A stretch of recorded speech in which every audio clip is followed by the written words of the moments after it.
आखिर ये वाकया है क्या? अजीबोगरीब सा वाकया है, पहली बार सुनने में आया। तकरीबन 45 साल से हम गद्दी नशीन हैं इस दरबार शरीफ बिस्मिल्लाह कलंदर रहमतुल्लाह अलैह सरकार के।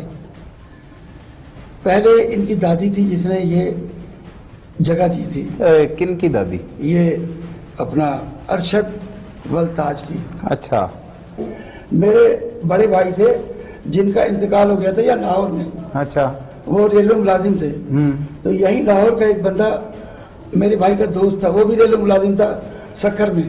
अच्छा। उसने कहा मैं तुम्हें अपने पीर साहब के पास ले चलता हूँ। अच्छा। और इंशाल्लाह तुम्हारा भाई तुम्हें डेली मिलेगा, फिर तुम्हारा दिल हशाज बशाज होगा और तुम दुनियादारी के सारे काम करोगे, फुटबॉल खेलोगे और सब लोगों से उसी तरह मिलोगे जुलोगे जैसे पहले थे। वो मुझे लाहौर ले आया। अच्छा। लाहौर ले आया और जब मैंने आप सरकार को देखा, आप सरकार हाथ किसी से नहीं मिलाते थे। अच्छा। शहर सैनमा के अंदर आप सरकार की जगह थी, शहर सैनमा शालीमार लिंक रोड पर। जब आप सरकार को मैंने देखा मुझे बड़ा सुकून मिला और मैं आहिस्ता आहिस्ता आप सरकार के पैर मुबारक को जोर देने लगा। आप सरकार ने फरमाया ठीक है बच्चे को आने दो। उस शख्सियत का क्या नाम था जिन्होंने आपको ये पीर साहब से मिलवाया? साईं मोहम्मद नवाज। अच्छा, वो भी बुजुर्ग थे? वो रोडी शेख में ड्राइवर था। अच्छा, ड्राइवर था और आप सरकार का मुरीद था वो। अच्छा। वो वाहिद एक मुरीद था। वो मुरीद थे, फिर आप मुरीद बने? मुरीद हो गए। वो ले आया ना आप सरकार के पास। उसने एक दिन मुझे बताया कि भाई सारी दुनिया छोड़ देना पर बाबा जी को नहीं छोड़ना। अच्छा, फिर मैं दिल में तैयार कर लिया कि मैं शादी नहीं करूंगा और जिस तरह बिस्मिल्लाह बाबा जी ने जिंदगी गुजारी है इसी तरह मैं जिंदगी गुजारूंगा। ठीक है। और आहिस्ता आहिस्ता चलते रहे और एक दिन बिस्मिल्लाह सोने आप सरकार ने मुझे गद्दी का वारिस बना दिया। अच्छा। ऐलान किया। हाँ, जब वो हयात थे सब लोग इसकी याद पर बैठ करो। सब लोगों ने तब क्या उम्र थी आपकी? यही उसी दौरान ही 14 साल की उम्र। 14 साल की। अच्छा। उसी दौरान ही मतलब उसी दौरान। हाँ। उसके बाद फिर तकरीबन 45 साल थी ये दरबार शरीफ इधर रहा। 45 साल थी। और जब इनके बड़े पर्दा कर गए, गुजर गए दुनिया से, फिर इनके पोते अरशद और पप्पू। पहले ये बहुत गरीब थे, जब पैसा इनके पास आ गया। आप यहीं पे रहते थे? मैं हर महीने आता था। अच्छा, कितने दिन के लिए? एक दिन या 2 दिन के लिए बस, या 2 घंटे के लिए 11वीं शरीफ होती थी और 11वीं शरीफ अटेंड करके और मैं वापस चला जाता था। 2 महीने की पहले की बात है। इतनी उन्होंने गालियां दी कि मुझे 15 को फोन करना पड़ा। किन्होंने गालियां दी? ये अरशद वलताज ने, जिनकी जगह है। अब उन्होंने हमें तंग करना शुरू कर दी, गाली गलौज ये वो हम बर्दाश्त करते रहे। अपने मुरीदों को भी कहते रहे कि यार कोई बात नहीं, हमें गाली लगती नहीं है, चलने दो गाड़ी को। मगर उन्होंने बहुत जब हमें तंग किया, बहुत तंग किया, इतना तंग कर दिया कि मजबूर हो गए हम। और मजबूर होकर फिर हमने कहा चलो उनके कहने पे, हाँ उनके कहने पे इतने मजबूर हुए कि हमने कहा चलो ठीक है, किसी मुरीद के यहाँ अमानतन रख देते हैं 3-4 महीने के लिए आप सरकार को किसी की ज़मीन पर। और उसके बाद पैसे थोड़े थोड़े इकट्ठा करके और जगह लेंगे, आप सरकार का रोज़ा इधर ही बना देंगे। हम जगह देख कर भी आए दरोगे वाले साइड, अपना ये बॉर्डर की तरफ जगह देख आए। जगह पसंद भी हमें आई पर पैसे ना होने की वजह से जगह नहीं ली। और हमने कहा चलो ठीक है, ये बहुत तंग कर रहे हैं। इनके कहने पर एक बार कहते ले जाओ बाबा जी को यहाँ से, ले जाओ बाबा जी को यहाँ से। नहीं, कभी आपने ऐसा नहीं किया? इतने मुरीद हैं ना आपके पास, आप पैसे जमा करके वही जगह खरीद लेते? उनको कहा। अच्छा। पर वो माने नहीं माने। नहीं, हम नहीं देंगे, हम नहीं देंगे। बाबा जी को आप यहाँ से ले जाओ। मजबूर करते थे? बहुत ज्यादा मजबूर किया। अच्छा। मजबूर नहीं, 500 बंदों बहुत ज्यादा। मैं आपके तरफ भी आता हूँ, पहले इनसे बात। बहुत ज्यादा मजबूर किया और इस तरीके से ये काम हुआ। आपने फिर क्या किया? फिर आप सरकार को हमने निकाल के और वहाँ अपना डॉक्टर के देने पे एक मुरीद ने जगह ली है। अच्छा। अपनी रिहाइश के कैसे निकाला सरकार को आपने? अंदर ताबूत से आप सरकार ने ख्वाब में बशारत फरमाई हमें। आपको? हाँ। अच्छा। कि बेटा हमारे नीचे पानी बहुत आ गया है। अच्छा। बेटा हमें देखो। फिर मैंने इन लोगों से जिक्र किया, मैंने कहा यार एक ये भी मजबूर कर रहे हैं बहुत कि यार ले जाओ यहाँ से, ले जाओ यहाँ से। और आप सरकार ने ही फरमा दिया यार जगह तो है नहीं, तो किधर लेके जाएं? किधर लेके जाएं? अच्छा, फिर इसने कहा मैंने 8 लाख रुपए दिए हुए वहाँ पर रिहाइश के लिए जगह लिए, फिलहाल आप अमानतन आप मेरी जगह पे रख दें, जब आप जगह ले लेंगे बॉर्डर की तरफ तो फिर आप सरकार का रोज़ा मुबारक उधर बन जाएगा। बस इस वजह से ये आप सरकार को फिर कैसे सारा मतलब प्लानिंग कैसे की, कैसे निकालना है? अरशद वगैरह आ जाते तो टेंशन होनी थी, निकाला कैसे फिर?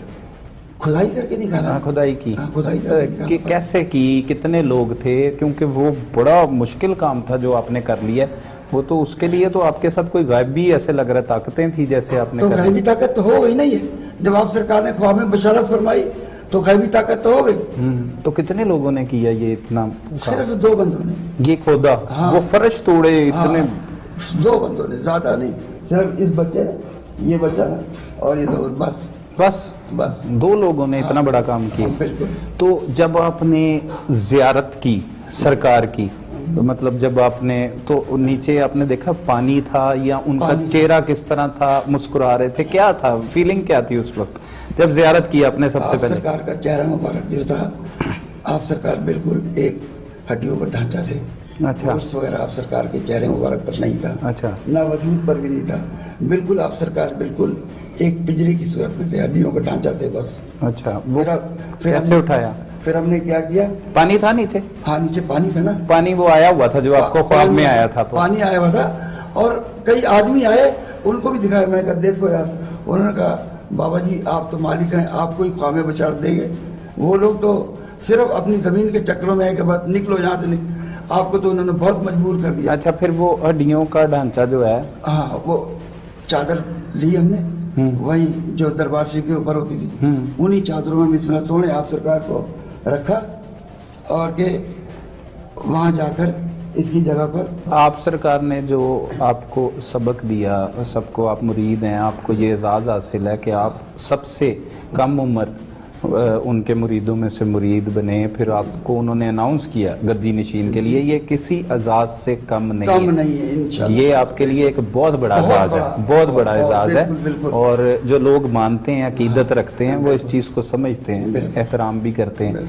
लेकिन उनकी जो आपके लिए मतलब जो सबक था, वो क्या सबक था, वो आपको क्या बताते थे?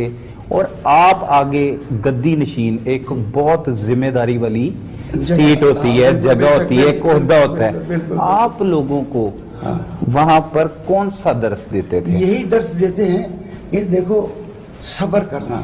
अच्छा, बड़ी से बड़ी मुश्किल आ माशाअल्लाह, जाए, सब्र करना, बड़ी से बड़ी मुश्किल सब्र नहीं छोड़ना, सब्र का दामन हाथ से नहीं छोड़ना। सुभान अल्लाह। जलील साहब, बड़ी माजरत के साथ आपके सारे मुरीदैन भी साथ हैं, लेकिन आपने क्यों सब्र नहीं किया? सब्र किया नहीं किया। 45 साल सब्र किया आपने अपने मुरीदैन को हवालात में, थाने में अपने आप को भी बंद करवा लिया, इनको भी बंद करवा लिया। उन लोगों की वजह से, उस पर अमल क्यों नहीं किया? उनकी की हुई बात। उन लोगों की वजह से जिन्होंने हमें इतना मजबूर किया, उन्हें किसी ने कुछ नहीं कहा, जबकि सारी दुनिया गवाह है। आपने थोड़ी देर पहले कहा कि उन्होंने मुझे सब्र का दर्स दिया।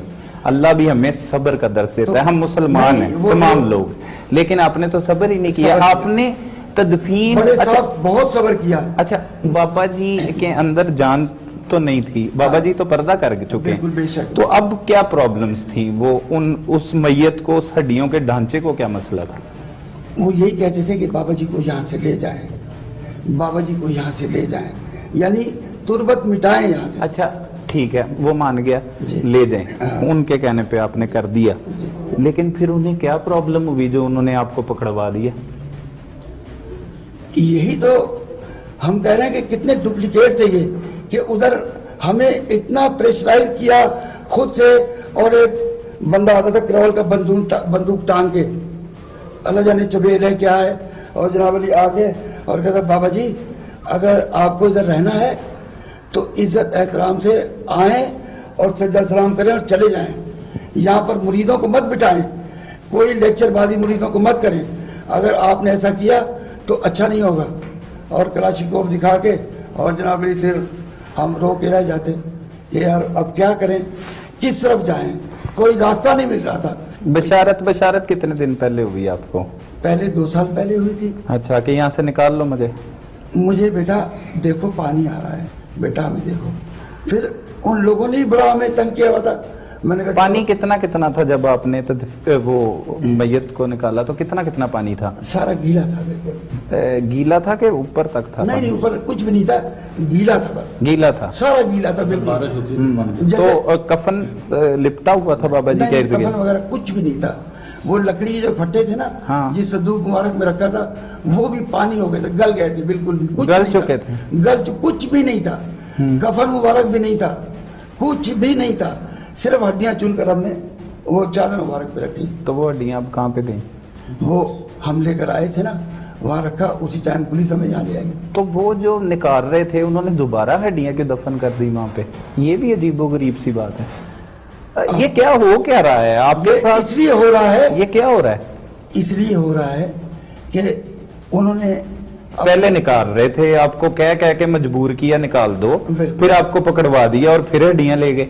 ये समझ नहीं आ रही कुछ चाल है उनकी, ये हमारी समझ में नहीं आ ये रहा। किस लिए चाल ये चली उनकी जा रही चाल है कि ये कोई 2008 से पहले जी जी कोई गले वाला सिस्टम भी आप ही के पास, आप संभालते थे सारे मामलात को? 2008 के बाद अरशद वगैरह ने खुद गला संभाल लिया, कुछ ऐसे भी मामला सामने आए हैं। ये कोई गले का मसला लग रहा है मुझे।